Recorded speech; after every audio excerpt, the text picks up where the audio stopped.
孟母三迁. Die Mutter Meng zieht dreimal um.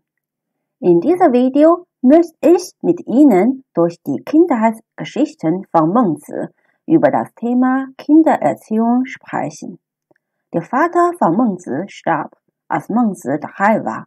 Um zu leben, arbeitete die Mutter jeden Tag hart zu Hause als Staubweberin. Trotz der Armut tat die Mutter ihr Bestes, Mengzi eine Elitebildung zu verschaffen. Die beiden wohnten in der früheren Zeit in der Nähe eines Vereins Friedenhof. Das kleine Kind Mengzi hat von dieser Umgebung gelernt, wie man bei der Beerdigung weinte und die Verstorbene betrug, und spielte das mit seinen Freunden zusammen nach. Die Mutter war enttäuscht und sagte, das ist kein Wohngebiet für meinen Sohn. So sind die beiden in die Nähe eines Markts umgezogen. Dort machte Mengzi die Verkäufer nach, wie sie laut ihre Ware anpriesen. Die Mutter sagte wieder, das ist kein Wohngebiet für meinen Sohn, und zog in die Nähe einer Schule um. Dort lernte Mengzi Höflichkeit und gesellschaftliche Etikette. Er verliebte sich ins Lernen und ging fröhlich zur Schule. Die Mutter war sehr zufrieden und sagte, hier kann mein Sohn lange wohnen. Aber der natürlichen Veranlagung nach hat Mengzi einige Jahre später oft mit Schulfreunden den Unterricht geschwänzt. Die Mutter kritisierte ihn nicht direkt. Sie nahm stattdessen eine Schere und schnitt vor Mengzi den Stoff ab, für den sie viele Tage gearbeitet hatte. Die Mutter erklärte ihm, wenn du auf dem halben Weg das Lernen aufgibst, wäre das wie der abgeschnittene Stoff. Seitdem war Mengzi sich bewusst, dass das Lernen ein langfristiger und kontinuierlicher Prozess ist. Seitdem war er lebenslang mit dem Erwerb, der Erforschung und der Vermittlung des Wissens beschäftigt. Er wurde einer der bekanntesten Denker, Philosophen und Pädagogen in der chinesischen Geschichte und wird bis heute als der zweite Heilige des Konfuzianismus geehrt.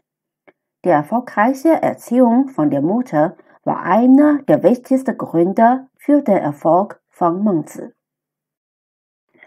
Im Chinesischen benutzt man das Idiom 孟母三迁, die Mutter zieht dreimal um, oder 孟母断机, die Mutter schnitt den Stoff ab, in Kontexten, wenn die Eltern eine gute Technik für Kindererziehung haben. Wegen der bedeutenden kulturellen Rolle von Mengzi und der lobenswerten Kunst der Kindererziehung wird die Mutter Meng seit 1000 Jahren als das Vorbild für die Eltern im gesamten ostasiatischen Kulturkreis angesehen.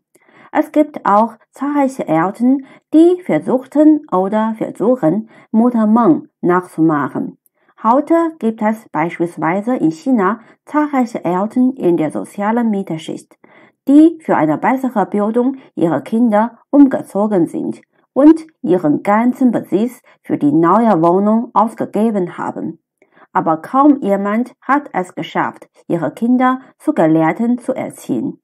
Meiner Meinung nach lernte die Mehrheit von der Mutter Meng eher in der Form, aber nicht im Kern. Ich möchte mit Ihnen darüber diskutieren, ob es sich lohnt, die Mutter Meng auf diese Weise nachzumachen.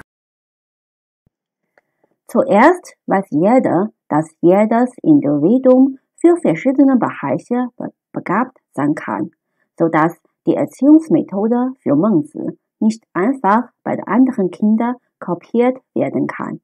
Zweitens kann zwar die Umgebung stark die Laute beeinflussen, ist aber kein Entscheidungsfaktor für die Zukunft. Es gibt auch viele Laute, die ganz im Gegenteil zu der Umgebung, in der sie aufwuchsen, geworden sind. In Deutschland zum Beispiel wurden viele Kinder in einer christlichen Umgebung erzogen, aber manche wurden im Erwachsenenalter Atheisten. Kernfrage ist der kurz- und langfristige Gewinn des Lernens. Als Mengzi lebte, war der Konfuzianismus keine beliebte Lehre. Die Lehre vom Legalismus und der Kriegskunst waren am besten für den Arbeitsmarkt geeignet. Aber der junge Mengzi folgte seinem Herzen, lernte und erweiterte die konfuzianistische Lehre. Seine Karriere war nach der Meinung vieler Leute nicht erfolgreich. Er verreiste Jahrzehnten zwischen verschiedenen Königreichen, um das politische Ideal des Konfuzianismus zu verbreiten. Aber kein König übernahm seine politische Ansicht und gab ihm eine Karrierechance. Mengzi war sehr aufrichtig und wies oft direkt auf die Fehler des Königs hin. Viele seiner Behauptungen waren volksbasiert. Er sagte zum Beispiel, das Volk ist für ein Reich am wichtigsten. Das Reich ist sekundär wichtig und der Herrscher ist der unwichtigste. Der König sollte gewechselt werden, falls er nicht kompetent genug ist. Solche Behauptungen können generell autokratischen Herrschern nicht gefallen. Der Wert von Mengzis Lehre wurde erst hunderte Jahre später nach seinem Tod geschätzt und geehrt. Mengzi hat also ein Leben gehabt, das im Gegenteil zu dem steht, was die meisten Eltern für ihre Kinder wünschen. Die meisten Nachfolger von Mutter Meng streben eher nach etwas, was sie sofort sehen und wovon sie profitieren können. Bessere Noten in der Schule, eine bessere Hochschule, bessere Arbeitschancen und höheres Einkommen. Viele Bildungsinstitute nehmen entsprechend auch die arbeitsmarktorientierte Bildung als ihr Hauptziel. Ein Experte wie Mengzi, der nicht direkt ökonomische Gewinn produzieren und nicht den Machthaber untertänig sein möchte, ist normalerweise unbeliebt. Oft wird der Wert solcher Experten nach dem Tod entdeckt und geschätzt. Was ist Ihrer Meinung nach wichtiger, arbeitsmarktorientierter kurzfristiger Gewinn oder ein langfristiger Gewinn?